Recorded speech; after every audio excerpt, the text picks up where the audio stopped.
There's a good ball played in for Tony Morley. Oh, he must be! And it is! Peter Will! Villa in the lead!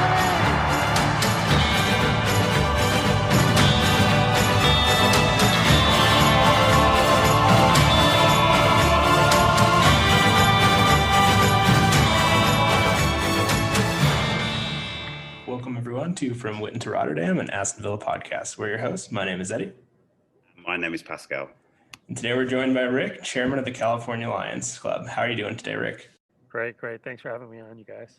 Oh, of course. Thanks for joining us. So I'll probably flip the show a little bit on its head today just because we are recording right after the game. Want to talk about it while it's fresh on our mind. But before we get to the Arsenal result, which, I think we're all pretty happy about, we want to just quickly do a little recap of the West Ham game, which, less positive thoughts. So, Rick, I'll start with you. Heading into that game, nervy results from Southampton at the weekend. How are you feeling about going facing the other claret blue team in the league? Well, I think going into it, we all knew it was going to be a tough game, right? West Ham is in good form. But right off the bat, it just seemed like our guys were a step behind. The energy level was down. We didn't look like the same team. And so right from the beginning minutes of the game, I was thinking, oh, gosh, this is going to be really hard. And sure enough, that energy level kind of stayed the same the whole time, even after going into the second half. No, I mean, absolutely. It was, I wouldn't say we were at our best against Southampton, but we were resolute in a way. But I think, West Ham's in, I would say, like the form of their Premier League lives at the moment. Yeah. I haven't seen them play this well. They're always a team who spends pretty big and has a decent enough looking squad, but they're putting it together well. So credit to Moyes. Pascal, I'll go to you real quick. What were you thinking heading into the game? I know we talked about it a little last week, but we were feeling a little more bullish after the result against Southampton. We did say on WhatsApp and stuff, like, these are the games that are going to define where we're going to finish in the Premier League. Are we actually serious about this Europa League challenge, or are we happy with mid-table? Do you know what I mean? Because we're not going to get relegated, let's face it. There's teams that are far worse than us. So I think we're safe to say that we'll be here for at least another season. I looked at these two games, West Ham and Arsenal, and I was thinking we need 4 points, really. Do you know what I mean? And we just weren't at it. As you said, we weren't at it at all. I have no complaints with the result at all. They were the better side. It was quite similar to the Leeds game. We just physically, they just had us all over the park, and I don't know if it's a lack of rotation due to games, but we just looked fatigued and lethargic. No, 100%. And Rick, that's a good question because I know the lack of rotation in the midfield has been, especially in this congested fixture list, like a big thing. Wondering what you were thinking about that when you saw the team sheet. Yeah, I was the first thing I thought of though when I saw the energy level. I couldn't help but think, are there any residual issues related to that COVID outbreak we had? Right, energy level from players. Fortunately, that didn't show up today, but I was the first thought I had is it looked like a team that was still trying to get out of or return to full health from that scare that they had. Yeah, it felt like it was really kind of dwelling on us. And like you said, like we just weren't really at it. I felt like a lot of the games are catching up. And that's one of the big things that a lot of the other teams who've had outbreaks have kind of talked about. It's hard to keep full fitness after that and hard to return. I think a few folks have, showed some real good resilience. I don't think Jack actually got it, but he's still, been plucky as always. Target, I think, did have it and has actually recovered pretty well. But folks like McGinn and Barkley, yeah, got to give him. We have a lot of Matt Target love on this show, but I think McGinn and Barkley, I'm not sure who actually in the camp really got it, but it's hard to say. But you'd imagine those two were affected because for as much good as they do, and I think both of them did some good things today, especially, it has lifted its worn on them a little bit. So thinking back, go 2-0 down, what I would say a couple avoidable goals, not tracking. I think Martinez got his hands to a couple. But I was surprised to see just how dynamic West Ham looked all over the field, especially Jesse Lingard. So I'll open it up to both of you. Like, were you expecting him to be as match sharp or even to start just knowing he hadn't played football in however many months? I think he had one start this season in the Cup. Yeah, I'm actually not surprised. I mean, there's always a question on how he's going to actually look when he as he starts the match there for them or starts his his career there with them, I guess. And I just wasn't shocked. I said, "Oh gosh," I was so concerned about our defense was just getting. We were getting peppered with shots, and we were able to bend but not break. But then you just had this feeling because of our seemed like we were a step behind getting the balls, which we normally haven't been this season. That's one of the biggest changes that I've noticed this season with the team that we have now. We're a step quicker to the ball, that we really want that ball. But in the 50-50 matchups, we were just getting late to balls the entire game. Yeah, I knew before the game, as soon as I saw Jesse Lingard on the team sheet, I just had this image in my head of him doing the flute celebration in front of the hall after he scored, and lo and behold, he was dancing away after the third goal winning. Yeah, he was man of the match, no question about it. He was absolutely outstanding. Gareth Southgate was there, and you'd think our number 10 would try to step up to the plate to put his name in the window for the Euros. Right. Unfortunately, it was the number 10 on the other side who did all the damage. I think I was saying to someone earlier, I was a bit annoyed with Dean Smith because it was clear to see that Jack on the left wasn't working because they doubled up with Soufal and Fredericks. And the two moments they moved into the right, at the end of the first half, we created a good chance. And in the second half, we scored the goal from it. So, whereas Moyes, what I noticed is at the start of the second half, Lingard played more on the left and did way more damage down there. Like, just little things like that, that I feel that Smith sometimes takes his time to adjust to. Yeah. Yeah, I think that, and you've heard that a lot during the season too, right? That subs coming in late and wondering, why weren't we doing this, a few minutes earlier, right? Yeah. Yeah, that'd be my Smith as well. Just adapt to what's happened around you. If it's not working, then change it. Obviously, we're not qualified football managers, but we can see when something's not quite working or something could be better, or when we think someone should be off the pitch, whether or not that's right is to be seen. But it's just so late. If you look at his subs, normally, okay, today was a little bit different, but you're talking 80th minute. Right. And it's not all three subs. We don't use the full squad. It's one sub or so on. Do you know what I mean? So it's a hard one because we're winning games and we're playing really well, but it is probably having an effect on the squad long term in terms of tiredness levels and fatigue. Absolutely. And, it was one of those days where I think you can kind of pin it on both things. Like, I think the squad looked a little tired, but I also just think West Ham were just so on it.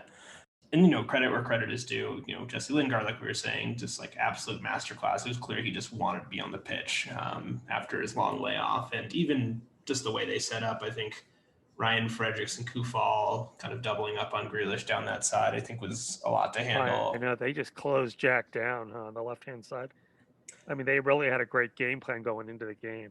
Yeah, and especially without the legs in the middle too, having Souček and Rice kind of sitting there a little deeper, I think really stifled an already tired Ross Barkley and, a McGinn who's, not looked up to it since not the lockdown, but the return from our little bit of a scare there with COVID. So glad everyone's healthy. I hope they do sort of work their way back, especially with a week-long break coming up, but at the same time, wasn't the boys' day. I don't want to dwell on it too much, though. We want to try and keep things positive, especially with positive things to talk about. So I guess the last question I'll quickly ask. I think he's due a day off after all the times he's bailed us out, but Emi Martinez, not his day. Rick, how do you think he could have done a little better with those two goals? I was really surprised on the goals that got past him because they're normally goals that he would have stopped. But he's been so brilliant the whole season.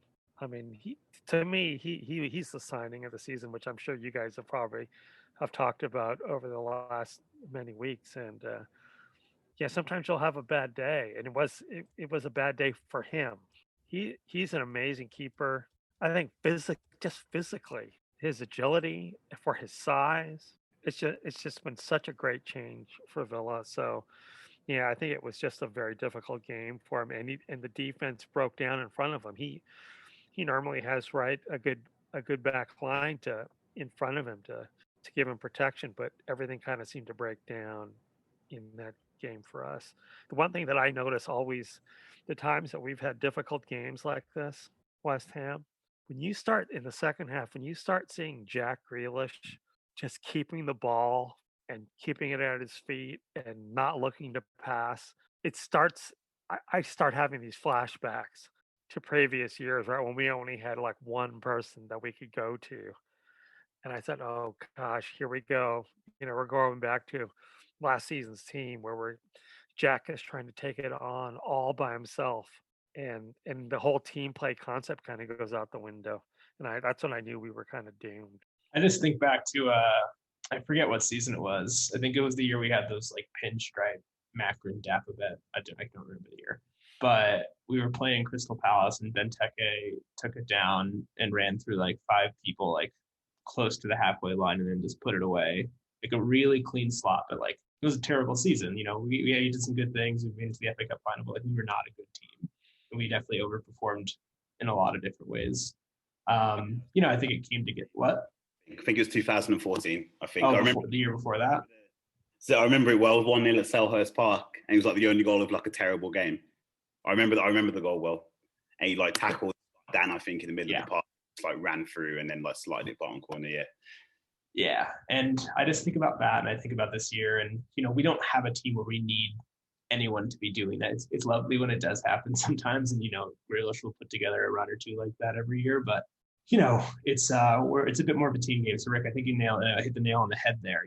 When Jack does start having those sort of moments of like, I need to put the team on my back a little bit, especially with people always zoning in on him in the previous years when he was a little bit more of the game plan. I do think it is a recipe for disaster, and it's proven that this season when he holds onto the ball a little too long. But quickly, don't want to dwell too much on this, since again, we want to talk about the good things that happened this weekend. So quickly, if you can even name one, your man of the match. Let's start with you, Rick. Oh gosh, man It's of early. the It's match. early. It's early. Lingard. I mean, I'd have to go with Lingard when West Ham. I mean, he was amazing.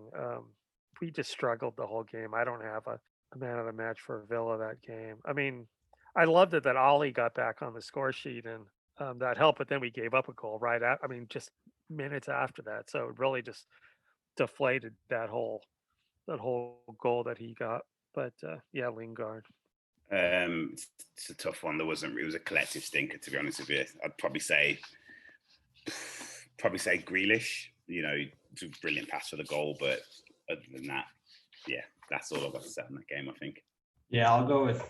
I don't usually give it to an opposition player, but I think Lingard deserves it. Like, if I'm going to give credit where credit is due, he's the one. And if we had to pick one for us, I think Ollie took the goal well, but he ran his socks off. It's a typical performance, workmanlike. But we'll move on to greener pastures here, and we'll start again with that man Ollie in a second. But heading into Arsenal this week, knowing they had a bit of a stinker themselves in the midweek against Wolves with a questionable red card, and Leno getting sent off as well for, I don't know if you guys watched it back, a weird move to say the least, like palming the ball well outside the box. But heading into this game, knowing they were down a few folks, but have also picked up a little bit of form in the last few weeks. I'll start with you, Rick. How are you feeling heading into this Arsenal game? Arsenal, they're kind of an interesting team. I mean, they have a history of being a strong team, but recent seasons, I'm not sure whatever to expect match to match from them. They could be playing a really great team and play tough, or they could just kind of fall apart. And I really, especially with all the changes that they had to deal with, right, in their lineup this week, I wasn't sure what to expect. I was expecting us to come out strong, though, and we can talk about it more as we move forward. But I didn't expect this game to be this close. Truthfully, I thought we would have scored at least a second goal, and we had chances. But yeah, for me, Arsenal is just a tough team to judge. From week to week, you're not sure what's going to show up. Yeah, I think you summed it up perfectly. It's just a case of what Arsenal are going to turn up on the day. And luckily, we got the drab Arsenal today. Do you know what I mean? I wasn't confident, to be fair. I'll be honest. I wasn't confident. I was confident we'd score. I just didn't think we'd shut them out. When obviously we knew that Leno and David Luiz wouldn't be there, and obviously David Luiz, everyone has their opinions on because he has a calamity in him as well. But Leno's good. Leno's obviously a very, very good goalkeeper. So I knew we'd get a chance to score in this one. But I thought it'd be a score draw. It would maybe even lose, because I thought we would look that tired against West Ham, and West Ham. especially seeing the lineup as well. Like he made one change. I'm surprised he didn't drop McGinn or Barkley, who I thought were quite poor against West Ham. So I was quite surprised it was Douglas Luiz who missed out. Yes, I was totally surprised for that. Really surprised. I knew Traore would come back in for El Ghazi. I saw that apparently El Ghazi was one of the players who had COVID, so maybe he's still recovering from it as well. And one thing I read actually, just quickly, the last thing I'll say about the West Ham game is someone mentioned to me that apparently Martinez has had the strikers in training to practice shots going across him on goal because he was that upset with his 2 mistakes. So credit anywhere where it's due. You know, it's good to see that he responds to he admits that he makes mistakes. He's trying to respond to them. But yeah, when I saw the lineup, I wasn't confident. You know, we all wanted rotation. We thought that Samson would be involved in some part, but yeah, I mean, very quickly we'll talk about it more. But I thought we looked quite laboured in this one as well, to be honest with you. But it was a flat game in general. No, I fully agree. It was one of those going into it where, you know, you think if we, and again, going back to squad rotation, I kept thinking to myself, if Smith freshens it up a little bit, we're going to have enough. But, you know, when I saw Nakamba come in for Luiz of all folks, who I actually thought, you know, like maybe not to like his normal standard, but like to a certain degree, like has played pretty consistently throughout the last few games, I was surprised, especially with Barkley and McGinn being sort of a little bit more of the legs in the middle of the field, the engine room, if you will. So, yeah, I was surprised. I mean, Rick, going into it, especially when you saw the team sheet, like seeing Nakamba being the one to come in, how are you feeling? Well, you know, when I heard that Nakamba was in the lineup, I immediately thought, okay, it's going to be Luiz and Nakamba, right? And then I looked at the full sheet. I go, oh gosh, Luiz is a sub today. And it kind of really threw me off. I mean, I knew that the game that Nagamba played recently, he played a really strong game. So I like the depth we have in midfield. So changes there. I felt okay. You know, I don't know if we're going to get to talk. Oh, I guess we're going to be talking about signings later on. But my bigger concerns are on the defensive line, on the ends, left and right. You know, in terms of depth, I feel so much better about the depth we're gaining. I know we have still a ways to go, but the depth that we've gained this year so far, just to be able to bring a quality player off the bench if we lose somebody or need to exchange is a big change for us, at least in recent years, to have that kind of depth. So I was actually feeling okay when the comeback coming in because he played so well in his last outing. Yeah. I mean, I think with Nakamba, he's a pretty divisive player. I have a lot of time for Nakamba in terms of just like, I think he just does like a really useful role, but at the same time, I think what worried me a little bit more was having to, like, I would say like a bit more forward thinking folks and folks who've also showed, you know, some leggy performances the last few games. So I'm with you, Rick. I actually thought when I saw Nakamba initially, I was like, I must be reading this wrong. Like Luis is definitely like starting next to him, and they kept Barkley or they kept one of those two. Yeah, But, I thought McGinn dropped off or something. yeah. Pascal. So, I mean, heading into it, especially, you know, you mentioned you were not feeling too confident. How are you feeling after kickoff, especially with our very quick little sucker punch? I'll call it a sucker punch.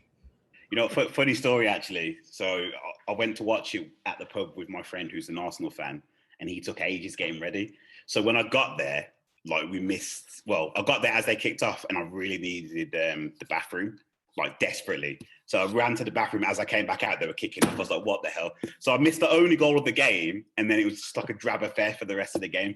Obviously, they showed like clips of the goal again. But yeah, I was delighted with how the game started, obviously. You can always say like you can score too early in games sometimes, but other than the free kick, Arsenal never really troubled us throughout the game in terms of like clear-cut chances or anything. So yeah, it was a great start, absolutely great start, and you know we held on, so happy days. Yeah, Rick, what do you think of Ollie taking his goal that way? And even more so, I think more credit's almost due to Traore coming at, tracking back, pipping the ball off of, I think it was That was Cedric. an amazing pass. That was an amazing pass by Traore off the outside of his foot, got it all the way across into the box. And Ollie, like always, is always in the right place.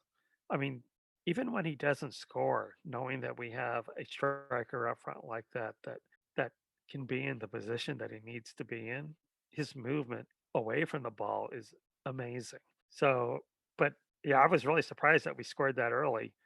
And like Pascal just mentioned, I go, God, I hope that wasn't too early, but um, we'll take it.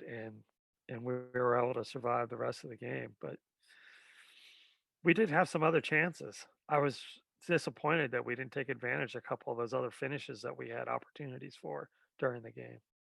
Yeah, I definitely agree with that second part, especially. I think we had every opportunity to put the game away, and I'll give credit where credit is due. I think Matt Ryan comes under a lot of criticism. I think he held his own on his debut for Arsenal today. I think he made some good saves. I also think there was a little bit of a lack of clinicism, if you will, from some of our forward-thinking players. And I think the one I want to really come on to is that Traore opportunity in the first half. I think he gets a little bit of a pass because of his wonderful play beforehand. We did come away with the result, but I know I was silently. My wife was busy doing something else, so I was like very silently screaming in the living room. So I'll go on to Pascal real quick. Pascal, how did you respond in the pub surrounded by other people? I'd imagine some Arsenal fans as well. I was a bit annoyed. Obviously, in hindsight now, it doesn't really matter because we won the game. But if we'd drawn that game 1-1 and they scored Leong, that would be the moment that we'd all be talking about. Because it's great link-up play with Barkley and Traore. And the turn from Traore is just exquisite. And if it goes, we're talking about it's one of the best goals we scored this season. If it goes in. But that situation, you're just thinking, just smash it into the bottom corner or go between the legs or something, because Matt Ryan wasn't going to ground. So I don't know why, of all the finishes he could have done, he tried to do the chip. But that's what makes Traore, because he's known for doing the unexpected thing. Do you know what I mean? So yeah, I was frustrated, but obviously now reflecting back on it, it's all good. It's definitely much easier to look at it post game. But it was just holding on to that single goal lead, right, all the way to the end, thinking, oh gosh, keep thinking about these opportunities we missed. I like that strike that Jack finally got off. That was a good solid one. Fell right straight to the keeper.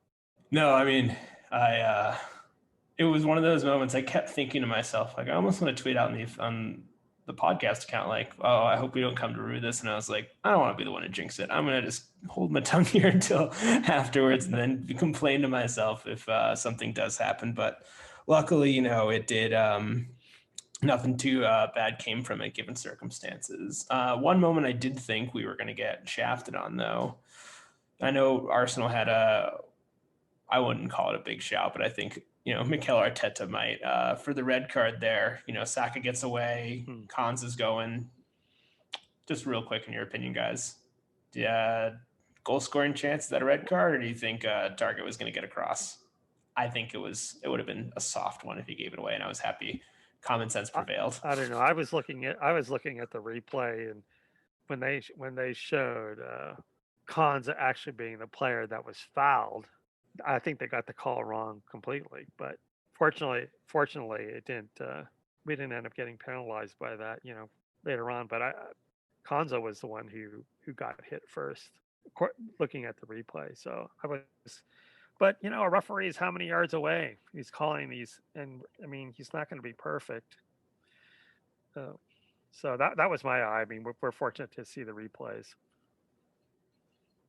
Yeah, I mean, 6 of one, half a dozen of the other, and I didn't really think it was a foul either, to be honest with you. It would have been interesting if a ref had given a red card to see what VAR would have done. But ultimately, we'll never know, because I don't think they would have. Personally, I don't think they would have overturned it, to be honest with you. So in that aspect, you could say we luckily the referee made a good decision on our part, and we got away with it. Yeah. So I mean, the first half, outside of a few half chances, and I will say, like, an incredible save by Emmy off the free kick, which. Yeah. Oh man, talk about bouncing back. Like Rick was saying a little bit before, talk about bouncing back after, a rough day out and having another just stalwart game. The half ended with a little bit of ended, nervy at times, but I think, comfortable in a Villa way, if you will. We're not doing too much, but at the same time, I feel like that's about as comfortable as Villa will ever allow me to be as a fan, outside of like playing Fulham or Newcastle this year. So, but heading into the second half, I was, and I know I was talking about this in the group chat with Pascal and a few other folks. I was pretty much expecting that we were going to freshen things up because it did start to look again, just like that Southampton game, just like the West Ham game. We were starting to look a little leggy, and some of the changes Arsenal were making were, starting to pay off. Odegaard came on a little bit later. I think Aubameyang gave them a little bit of a different something. I think Pepe actually looked really lively for them, despite the criticism he comes under. So the fact that we waited and before Trezeguet and Ramsey came on, first of all, Rick, I'll start with you. Like, would you have freshened things up a little bit sooner? Obviously, hindsight is 2020 now, but also, like, would those have been the subs you would have made? That's a great question. In terms of timing, I think I would have made those changes a little sooner. But in terms of the subs, I've really liked what I've seen from Ramsey this year. For such a young guy, I think he's played really consistently, and he really hasn't made a ton of mistakes. He even had a shot right toward the end of the game, and I've really enjoyed watching him come on. I don't see him as this young academy player coming into the academy where he's become a regular sub on the first team, and I really like what I've seen from him so far this year. And having those fresh legs earlier, I think, would have been nice to see energy away because I was desperately looking for a second goal. Yeah, 1-0 leads against any team. I am totally uncomfortable with that, and I really thought we had a second goal in us, but we tended to look like be focused on defending in the second half, which we did a great job of.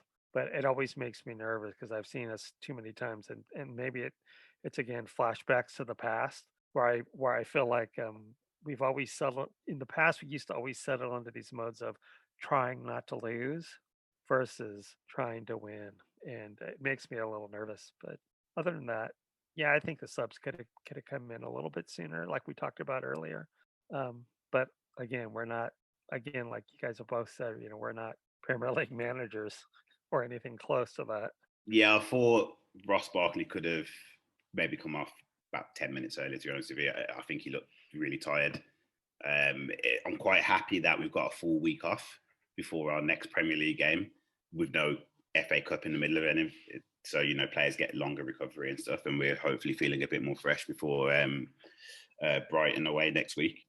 Yeah, I'm quite surprised he bought Ramsey on and not Sanson. Really surprised. Where does that put him in the pecking order? We'll find out in due course, but I'm really surprised he didn't play Sanson there. Ramsey was good when he came on. He had, you can tell he's a confident player because he had that shot. Trezeguet was screaming at him as well after he missed. Again, hindsight, because if they score straight after, because I think it was quite late on in the game, that's another moment we can reflect of missed chances. Do you know what I mean? You're right. I completely agree with what you say. 1-0 leads, especially when you score after 55 seconds or whatever it is, they're horrible. They're horrible to watch. Do you know what I mean? And I was just saying to my friends, like, it's got an equaliser. They're going to score. They're going to score. Because we sat back quite a lot, especially in that first half, and it just looked like the goal was coming at some point. And when they made their subs, I thought Odegaard was brilliant when he came on. He made some like really good passes and stuff. He looks like a real good player. And I thought they were going to break us down, but the back five again, all five of them have been like incredible all season. So yeah, all in all, very, very good day. Yeah. So I just want to isolate two quick moments before we kind of get our man of the match and move on real quick. But I just want to quickly go back to Barkley coming off. I don't know if you guys saw it. He was having a little bit of a fit on the sideline, and it seems like Dean Smith wasn't too pleased with him afterwards. And to some degree, I think I really like seeing that fight, that desire to stay on the pitch from our players. But at the same time as well, you never want to see someone disagreeing with the manager. So before I move on to the last one, like, guys, just really quick, what do you make of that little sequence, that little exchange?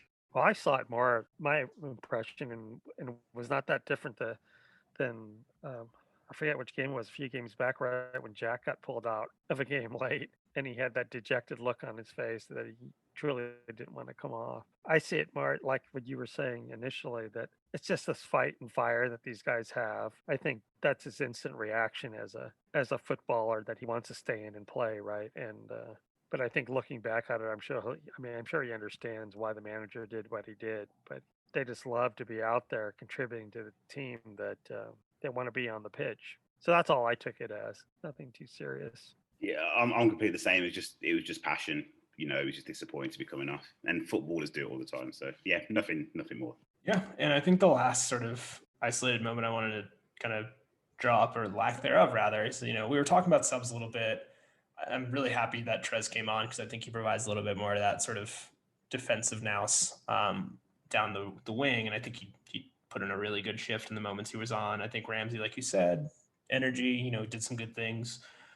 But I will say, with a few folks on yellow cards, especially Nakamba, who, love Nakamba, he goes in hard. Were you guys surprised not to see one last change, be it Sanson or Louise, kind of just close the game out? Or, do you think we were riding our luck a little bit there? Yeah, that's a great question. How many yellow cards did we end up with at the end? Were there three players on yellows? I think three. Kamba and Conser, I think. Yeah. Yeah. Yeah, that's when things get a little dicey, right? When we're talking about depth and who else we have. And I would have loved seeing Louise come on, or for Nakamba, but I think he was just playing with so much confidence that Smith just wasn't concerned that a second yellow was going to come his way. And I totally support Dean Smith. Sometimes I don't really understand, especially going back to the timing of substitutes and stuff like that. But he isn't where he is if he doesn't know or doesn't have some good reasons of why he's doing what he's doing. I just don't fully understand it all the time, and I'm learning this year that I trust him. I might not understand it, but I'm trusting his moves. So I was okay with Nakamba staying in. Yeah, I'm quite surprised. I'm quite surprised Louise didn't come on, to be honest with you. But as I thought, when they were pressing at the end, I thought there's a risk of a red card for Nakamba or Concert. But luckily for us, that didn't happen. Yeah, I was. Speaking of Cons, I was really. I mean, those instances when he went down in the first half. I mean, he's one of those key people in defense. I thought, oh gosh, I hope he's not seriously hurt, right? So fortunately, that wasn't a huge problem for him. But that's where I think our depth, our still need, our ongoing need for adding depth, can show up. But fortunately, we haven't had huge injuries that have really knocked us back, which is great. I'm knocking on wood off camera. Right. I mean, I thought the Barkley injury early on, earlier in the season, I thought, oh, this is really going to tell us a lot about what our depth is like on this team. And, we played through that great. And I was just so happy. It was such a different kind of feeling than, all it took was a couple of injuries for us to really set us back as a team in more recent years. And our depth has really has shown that it's gotten stronger, but we still have a ways to go, I think, in a few other places. Absolutely. I do think, it's selective depth. We're going to get on to transfer stuff really, really quick, but, you see it in certain positions. I think our midfield is starting to look like pretty stout in a good way. We haven't necessarily rotated in the same way given our numbers, but I think on the right wing, we're stocked as we need to be. So yeah, I think, besides a few shortcomings, I'd say at the back and, up front, especially, I do think there's more depth than I think any of us would have assumed coming into the season, especially with a few players surprising. El Ghazi coming in out of the cold and contributing, it's been a joy to watch. But really quickly, just so we can move on, Pascal and Rick, who's your man of the match for this Arsenal game? You know what I love about these questions, man of the match? This season, it's like you have to really think about it. It's not some instant decision, right? There's so many people you can name. Go ahead, Pascal. I was thinking about it all the way home, and it's Tyrone Mings for me. I thought he was outstanding, colossal. One of his best games this season, in my opinion. Yeah, I was going to say Tyrone Mings as well. He was able to. I mean, he got his head on the ball constantly and was exactly where he needed to be. So yeah, he had a great game today. There was a calmness there. There was this, just a real sort of assuredness that I appreciate. But I'm going to go with Martinez just because I do think he's made a few quick stops that were like pretty important. I think he commanded the box really well. And, he just instills that extra confidence of folks like Mings and Kanza and, even Target, who I thought had a phenomenal game, Cash, and go out and, do the things they need to do. But I also just want to give special mention to Ollie Watkins. I know I was talking about this in the preview week last week, but bagged got into double figures. It only took him 21 games in terms of the Premier League. Which is a phenomenal achievement for someone coming up from the championship. And he did it against his boyhood club, which, if I'm going to get any predictions right, I'm happy I got the score wrong in that one right, because good on Ollie. He deserves it. He's been working so hard for us, and he had a great game. So just want to move on real quick. Deadline day has come and gone. Villa stand pat at the end, a few outgoings. Sanson came in. He hasn't quite gotten up to speed yet, hasn't showed, everything he has, but I think that's also just been due to fixture congestion. Smith hasn't really had a full period of training to really get him up to speed. And I understand that, he's come in language barrier XYZ. Really quick though, we did leave ourselves a little short. We sent some folks out. Connor Hurahan, for instance, is bagged 3-3 for Swansea, and he's looking great. A lot of other people are getting time. Do you think there was business still to be done, given circumstances? I'll start with Pascal and then move on to Rick, because, we did talk about a little bit of depth missing, especially I'd say in frontal areas. Hearing Wesley is going to be out for, a good portion more. That leaves us with Keenan Davis, Traore in a pinch, and Ollie. So what do you guys think, especially considering where we're at this season and what we're pushing for? It's hard to say really, because everyone can say we need another striker. I would have loved Josh King personally, as we spoke about many times in this podcast. But it's hard to, is there really going to be a situation when all three of your strikers are going to get injured for a prolonged period of time? Hopefully not. So I can see why they didn't, especially after splashing out 15 million on Sanson as well. But, it does beg the question now, if Ollie Watkins does get injured, we're a bit in trouble. Let's face it, no one trusts Keenan Davis to even score probably 5 goals, let alone 10 or whatever we'd need across the rest of the season. So, yeah, maybe a little bit disappointed we didn't get Josh King on loan. But, hopefully Ollie Watkins can stay fit. He has a good injury record as well, touch wood. So, yeah. Yeah, I had the same concerns up front that Pascal just described. And again, knocking on wood that Ollie stays healthy.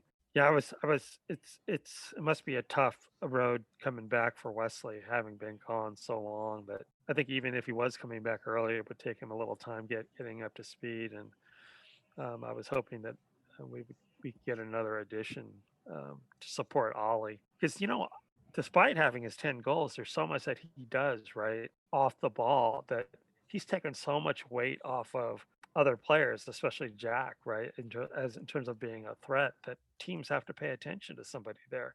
There have been seasons before where we weren't sure where our goals were going to come from. And now we have multiple, if you look at our score sheet, and we have multiple players that are scoring for us. And Ollie, even if he doesn't score in a game, he draws so much attention from the defense on the other team that it opens things up for our other guys. So yeah, really hoping he stays healthy. And I also have concerns about, though we haven't run into a problem yet, is our left and right back situation. I mean, Matty Cash and Target are just amazing. But then I'm concerned if one of those guys gets hurt, who do we have coming in behind them? Hopefully we don't have to deal with that, but there's still some depth we could add there as well. No, I'm 100% on board. I personally think Gilbert heading out was a mistake. I mean, I understand why it's happening. Elmo is such a fixture in the dressing room. He has 6 months left on his contract. He wasn't going to get usurped there. And I do think he adds some seniority and organizational analysis, sort of a versatile backup who can come in and still be steady. I did see something though when Gilbert went out to Strasbourg that Smith expected him to come back and compete for that backup role with what I assume is probably Kessler, the youth guy who's been impressive for the under 23s. But we'll see if that's just paper talk. We'll see if if he plays well, he's going to try and get a permanent move away so he can hopefully lock down a starting space. But it'll be interesting to see. And everyone knows that I'm on team Anthony Robinson if Fulham go down. So well-documented American bias here. But we'll move on to our preview because luckily we have a little bit of time to breathe, decompress. We don't have to worry about a Wednesday game. One to worry about next week, though, is Brighton. And, Brighton's come onto some form in the last little bit. So especially after a disappointing outing against the Seagulls earlier in the season, I'll start with you, Rick. What are you expecting out of these guys? Because I think last time I checked, they were up on Burnley today. They had some really amazing results against Liverpool and Tottenham. Pretty much they've gotten themselves out of a relegation scrap. I think the bottom three is more or less solidified unless Burnley really falter. So yeah, how are you thinking about Brighton? I think it's gonna be another tough game for us. Like Pascal, both of you were saying, I'm just so happy that we have some days off, before that game, and I think it's going to be a tough game. I know we were just talking about, the diversity of players scoring. They don't quite have the diversity of scorers that we do, which is one I think is a weakness for them. Maupay right has the most goals I think on their roster right now. But like you say, they're coming into form, and any team like that coming in, and we're playing there.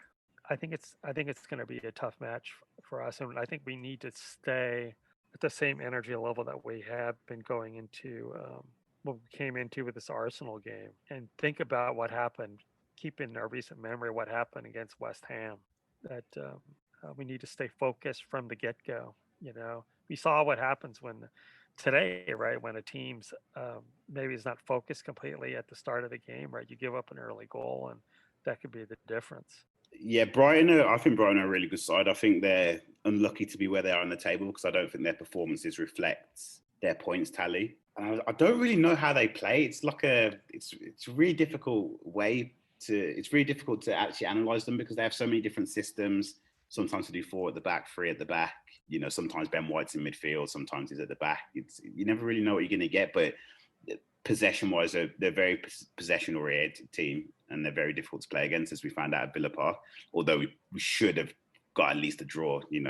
VAR screwed us over on that day, unfortunately. But it's a very tough game, very very tough game.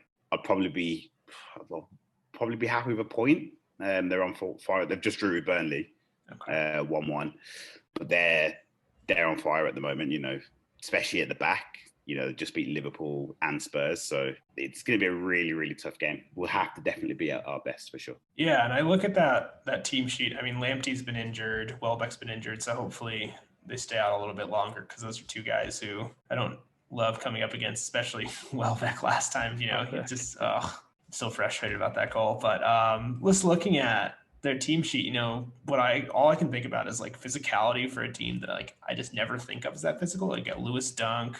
You got Adam Webster, even Dan Burn, who's playing kind of as a wing back, is like a big, imposing guy. So, and Basuma, I think, does a really good job cleaning up in the middle. He's a really, really strong DM for them. So, yeah, it's going to be an interesting one. I think you put up a really good point before, though.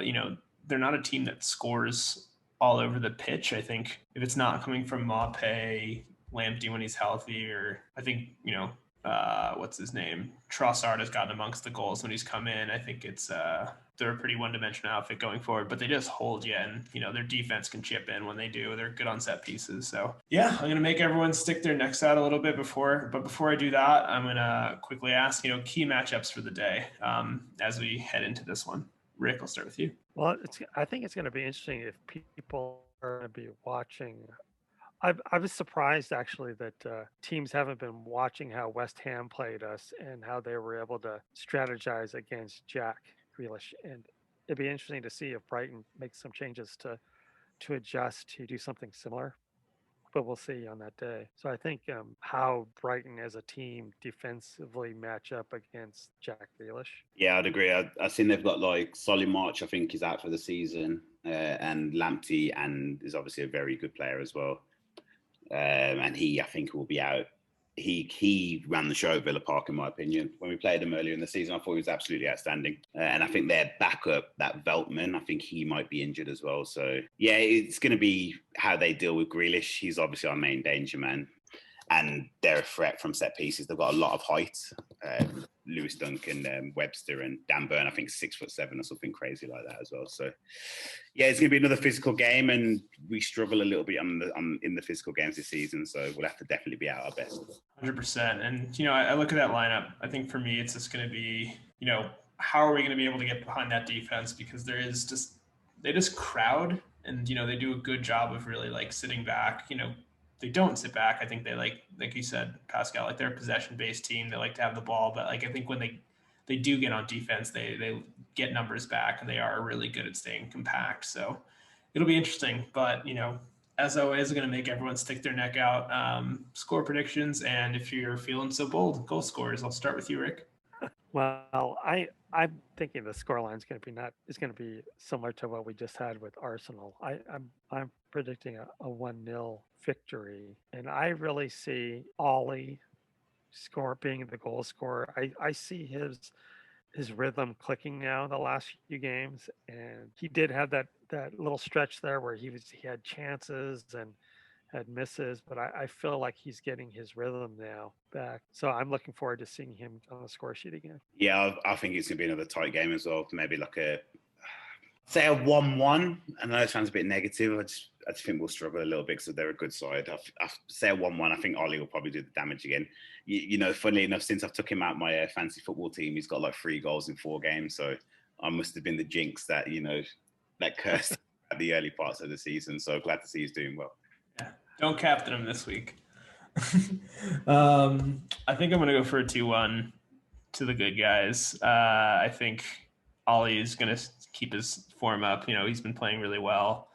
And, I think there's going to be some rotation. I do think Traore is going to bag, though. I look at their fullbacks. I look how tricky he is. And, between backups and Dan Burn, who's not the most mobile. He's a big dude, but he's not the most mobile. I think we're going to cause them some problems there. And for them, I think Maupay is going to score, get in someone's face, be a nuisance, as he always seems to be doing. All right, so that does it for our talk about the game. But, I think now is the perfect time to jump into our Global Villains section. And Rick, thank you so much again for joining us all the way from sunny California, all the way up in the Bay. It's early for you, so we appreciate it even more. 3 hours behind us here in New York, and I want to say 11 hours behind Pascal over in Dubai. So it's we appreciate you, getting up a little early for us. But I was up early already. 4:30 kickoff in the morning here for the Arsenal. Made the coffee, made the breakfast. He's good to go. So, you are the chairman of the California Villans, but, as we were talking a little off air too, there's multiple branches of Lions clubs in California, down in LA, down in San Diego. So tell us a little bit about, the California Villans, how it came to start, and how it sort of branched off as you guys as the sort of brainchild behind, all these Villa fan clubs up and down the state. Yeah, happy to share our story. We started as the California Lions in 2009. There were no official, Astonville Lions clubs on the West Coast. I think you guys had a chance to speak with Chris, right, from Seattle. This was prior to them, and I was a Premier League follower. Would catch games on television, things like that. But I never took the time to pick a team. My local sports heritage growing up were the Oakland teams here in the East Bay, the Oakland Raiders, Golden State Warriors, Oakland A's. Then I started following and became a season ticket holder of MLS San Jose Earthquakes in the early 2000s. And once I started learning more and more about the game, because I didn't have any history playing the game at all growing up or anything like that. But as I learned more from friends about the game itself, it just got more and more fascinating to me. Once you understand the strategies and what's involved and what the players are trying to do. And then I started watching Premier League games when the standard of play is just like night and day, right, compared to MLS. So I was excited to to watch Premier League games, and I started watching like in the mid 2000s. But I said, I think I need to pick a team. This isn't any fun, really, if you're not actually a supporter of a team. But that was one choice. I think a lot of people, maybe you guys know, it's a choice an American shouldn't take lightly. Because I wanted to be like my hometown team in the state. I mean, the Oakland Raiders are they're my nemesis and my love. It's like they already moved out of Oakland twice, and somehow I still can't shake them, even though I'd want to hate them at times. While I was doing all that, I was actually a volunteer at a local Bay Area children's hospice. And during that volunteer time working, I had learned about this organization called Acorns in the UK. This was before I became a Villa supporter. And then as I was doing research on Villa, I hear this talk about Villa is looking to have Acorns put on their shirt rather than a paid sponsor. I'm thinking, Acorns, where have I heard that before? And sure enough, it was the same organization that I had learned about previously when I was volunteering here. And right then and there, I said, I think the team, I'm not going to be picking a team. The team just chose me because my heart was in that volunteer work. And ever since then, I Villa chose me. That's how I always say it. And I've been a supporter since then. And then shortly after that, I really wanted to connect with other Villa supporters. And that's when I started trying to look up, are there any supporter groups I could join? And there weren't any on the Villa webs. There weren't any on the West Coast of the United States. I said, gosh, maybe I'll just start one.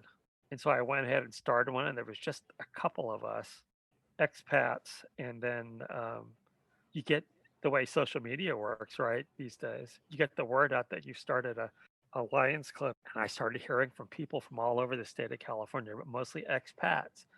Oh, I can't believe it! There's a Villa supporters group here. This is awesome. Sign me up. Sign me up. And a couple of years went by, and then we had a couple hundred people on our list, but we were spread out. California is a huge state, and we were spread out geographically by hundreds of miles. And so getting together was very difficult. So there were pockets of us getting together at different pubs. And then San Diego, I think, was the first one. There was just a solid group in Southern California and San Diego and LA. And we just were encouraging each other, let's start new branches. You guys should start your own branch down there and get a pub located. And sure enough, San Diego started theirs like 5 years. See, they started theirs in like 2014, and then LA started one in 2015. I think Seattle started theirs right around that time as well. And shortly after that, we had several Lions clubs on the West Coast, and it's been awesome to continue to try to grow. I mean, you guys know this as well. There's still this traditional Big Six crowd of American fans that have joined supporting teams like Liverpool. Like the pub we meet at is the Kezar pub in San Francisco. It's primarily a Liverpool support. They have a huge Liverpool supporters group there. But we hold our own, and they know that they always know that we're there. And the owner there has really kind of encouraged our group to continue and meeting there, and is always opening the bar early for us. And so we feel solid there. We're just always trying to get more people out to the pub, especially on these days when there's early morning games. Most of our games are at 7 a.m. This was an earlier one today. So getting people out to the pubs earlier in the morning has been our biggest challenge. So we have a lot of people that are signed up to be part of the group, but we have maybe a smaller group of like a dozen folks that we see for every match day. Unfortunately, since COVID, though, we haven't been able to meet at our pub, the Keys are. And so we've been doing a lot of, we've done some Zoom meetups, meeting on Zoom and watching the game together that way. So we're really hoping to be able to get back to the pub sooner rather than later. You know, we missed our North America meetup this in 2020, which was supposed to be in Toronto. A lot of us were already booked and ready to go, and COVID hit. They had to postpone that. We're hoping that that'll be rescheduled shortly. It's been a great group, and I don't know how many other North America chairmen you've talked to, but we've kind of become this great network of supporter groups. And when we do our annual North America meetup in a different city across the country, it's amazing how many people will travel to go watch a game on a television and to be together. And we have regular folks from the Kidderminster Lions Club from the UK. I think they've come over for every one of them, and they're season ticket holders, and they'll fly to America for a weekend to hang with us to watch the game on television. It's a lot of great fun, and one of the biggest things we do for our annual meetup is we raise money for Acorns. We kind of started doing this back in one of Villa's early preseason visits. We did small raffles and auctions. We did it to raise money for Acorns, and I think the first time we did it, we raised maybe $1,000, sent it over. But then our most recent meetup, we raised over $12,000 on a weekend doing a live auction and raffle. And so it's something that we enjoy doing every year, and the guys and gals all get really enthusiastic about it. That's kind of our story. That's such an inspiring story, and it's amazing how the whole Acorns theme is tied in, as that was a Villa sponsor. So this club, you must have started this club talking 12 years ago, around that. So around the Martin O'Neill era, which was our last kind of golden age in the Premier League, where we were close to winning things and on the brink of Champions League football, etc., etc. So how would you rank the current side compared to where you started? And obviously, I know COVID's around, but are you enjoying the football more now, or do you still reflect on the old days?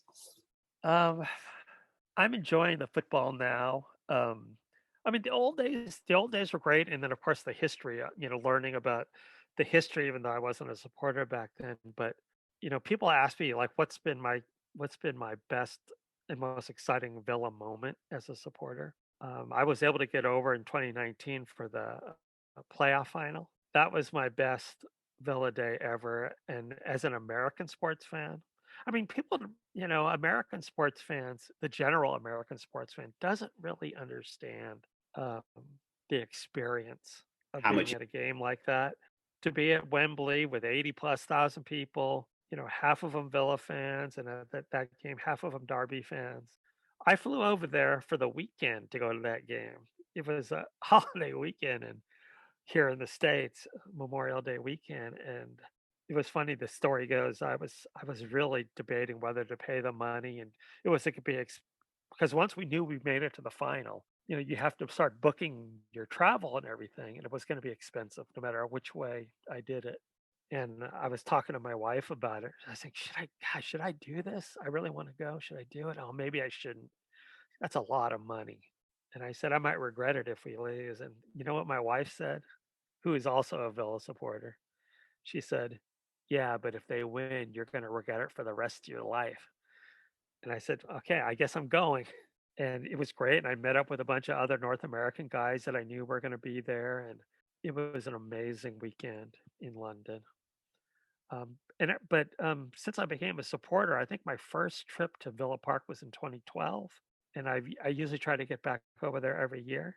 I think and just because of COVID, I wasn't able to make it back for a game this year. We actually had I was bringing my whole family this time. We have two daughters, and we were set to come out in April of 2020.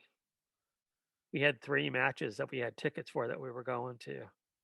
One of them was Liverpool away, and we had to cancel the trip at the last minute. So unfortunately, that happened. But I'm really enjoying the team we have right now, and just trying to soak in every minute of it. I can only imagine just like having that trip planned, especially, when you have your family just who's also, into it and like supporting as well, just being canceled. But I'm really glad that you were able to go to that playoff final. I remember that day well. I was at Legends in New York, which, you've been to the meetup there, so you remember it. And it was just an unreal atmosphere. Probably say like, if I was not going to be at the game, that's one of the places I'd like to be.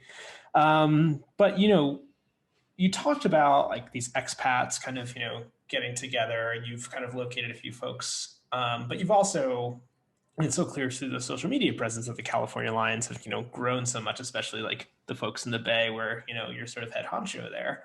So thinking about like growing those numbers, have you found it's been like a little bit of recruitment on your end, or are people just sort of finding their way to you? A little of both. A little of both. There's a lot of, especially the American fans, the people who have adopted Aston Villa. Often when I first meet them, the first comment is always, "Gosh, I didn't even know that there were other Villa fans around." Because you don't. I try to wear my Villa shirt around as much as I can because that actually. I mean, I've had plenty of people spot me and stop me. Are you a Villa supporter? And they'll want to talk, right? But there's so many Villa supporters that are isolated, and eventually, we might get connected, or if I get onto a forum or something like that and hear somebody shoot something out saying, "Hey, are there any Villa supporters in the Bay Area?" I usually jump on it right away and try to get a hold of that person. And we also do that within our North America network, right? If I hear that someone's trying to find Villa supporters in the Pacific Northwest, I'll shoot a message to them and say, contact Chris Fetters in Seattle. Here's his contact information. So we're all doing that for each other in the United States or in North America because we've gotten to know each other well enough now. But it is hard. It is hard because we're kind of isolated in general because we're not as well known to American sports fans. I think this year is changing, and I really wish we were at the pub this past season, because of COVID. We could be out and actively showing people, hey, consider us, consider this group to join. So I'm really disappointed that we're having to watch games, remotely from each other instead of at the pub and stirring up more energy. But we keep working at it, and I've gotten some American friends to join, get interested, or hear about people saying, "Hey, I have a friend who works for the Oakland A's baseball team, and he was telling me he had a coworker that wanted to follow a Premier League team, and he said the first person who brings me a team shirt, that's the team I'm going to support." And my friend got him an Aston Villa shirt immediately, and he's on board. So it just takes things like that, and then coming to meetups, coming and meeting other people. And when they see the kind of connections that we have with each other, they really like the camaraderie. Like at the Minnesota, and I wish you could have been there. It was just such a great time, and every time we have one of those, we meet more people that, oh wow, I I live in that area. Can you connect me with so and so? And slowly but surely, we will add people to the fold. But yeah, it takes a little work. Actually, my question isn't necessarily Villa related. What it is, but it's more like American sports related. How does watching soccer live compared to watching like American football and baseball and basketball live in terms of like the atmosphere? Because obviously with COVID and stuff, we missed the kind of the whole sporting atmosphere. Now that's a question to both of you actually, because obviously you're both Americans. I'm outnumbered today, so it's just quite an interesting to see where soccer ranks in terms of like atmosphere. I can tell you, at least from my experience, like I explained to you, I think my sporting experiences, to rank my sporting experiences for my life, English football has been superior to American sports. And, it's a small thing, but to me, it's a big thing. You hear the term cheerleader, right, in American sports, meaning you have people who are getting paid or whatever to tell people and supporters and the fans when to make noise. And you never see that. You don't need that in a football match, right? In a proper football match. It's more spontaneous. You feel the energy in the crowd. Other than other than maybe like some college sports where you sometimes see a little bit of spontaneous energy, Americans are just used. I don't know how else to describe it other than Americans are used to having people tell them when to make noise, and it just doesn't make sense to me anymore. I don't know if that answers your question. To me that's a huge difference. There's a passion in a proper football crowd, right? That's what I see the difference is. No, 100%. And I think when I was younger, deciding between, I'm New York based, so deciding between the Jets or the Giants. I think one of the things I actually really liked, and my dad told me about, he's like, the Giants don't have cheerleaders because like they believe the crowd needs to, like the game needs to be the focus, and like the crowd needs to do it themselves. And that kind of like stuck with me. So I'm thankful for a lot of reasons. I'm not a Jets fan, but like that's, I think, that's definitely one of the things I really love about the team. So I only have one more question. I'm not sure if Pascal have any others after, but, the last thing I'll sort of ask is we are having this incredible season by our standards, especially given circumstances last year. So just in your opinion, having seen this team grow, evolve, come together, in so many different iterations, how far do you think this team can go this year? And what are your personal goals for, this Villa side? Hopefully if they meet them or not, we'll see. But I think for me, I know a lot of people are talking about European football and such, and which excites me to hear us even talking about it. But I am still I'm taking this more as I know you're talking about like goals for the season. I'm trying to really soak in moment by moment this experience that we're having this year because it's been so many years. The majority of my years as a Villa supporter has been a very, very difficult. And I'm trying to enjoy almost every game week to week. Because even the games that we lose, the feeling after we lose is so much different than it has been like in the last, say, half dozen years. There's still this sense of hope. I can remember so many days, so many mornings leaving the pub in despair, even for the coming game, right? And this year is completely different. And it's part of being a supporter, right? You're going to go through those seasons where it's been, the whole relegation and spending years in the championship. So I'm just trying to enjoy every moment this year. And if we don't make European football, I am actually fine with that. I am just thrilled with what we've done so far. I just hope that we continue to keep pushing, and I hope wherever we land, I think it's going to be a great step forward into even greater things. All right. So very quickly, final question from me: where does Aston Villa rank between Villa and the other teams that you follow? Well, for me, I know that Aston Villa has become my home side. I mean, it's right up there with the teams I grew up with, which is even amazing for me to even think about for a team that I've followed since, the mid 2000s versus teams that I've followed my whole life and that I live here locally with. I feel the same passion for Villa as I do as any of my home sides. And truthfully, there's not too many teams that I would get out of bed at 4 a.m. consistently to watch. So I might even give an edge to Villa right now compared to my home sides. Because there's some parts of American sports that I've become more disenchanted with after having more experience with the Premier League experience. So I don't know. That's probably the best way I can answer it. I do feel like Villa's my home side. I mean, I support them as much or even more so than my home teams here. Well, especially the Raiders. I already told you guys. The Las Vegas Raiders now. Oh man. Well, that really does it for, my questions, Pascal's questions. But Rick, just thank you so much for coming on today. We really appreciate you taking the time. I just looked at the clock. We're going a little bit longer than we had planned, but that's what happens when you're having a good conversation. It's been really fascinating for us. We really appreciate you taking the time, especially given so early. But this is the invitation. Oh, of course. We want to talk to as many, Lions Club chairmen and Villa supporters, who are outside the UK as humanly possible. So even if this just means once a week having these chats, this is why we do this. It's for us, and it's fun for us in that way. So Great this job, is guys.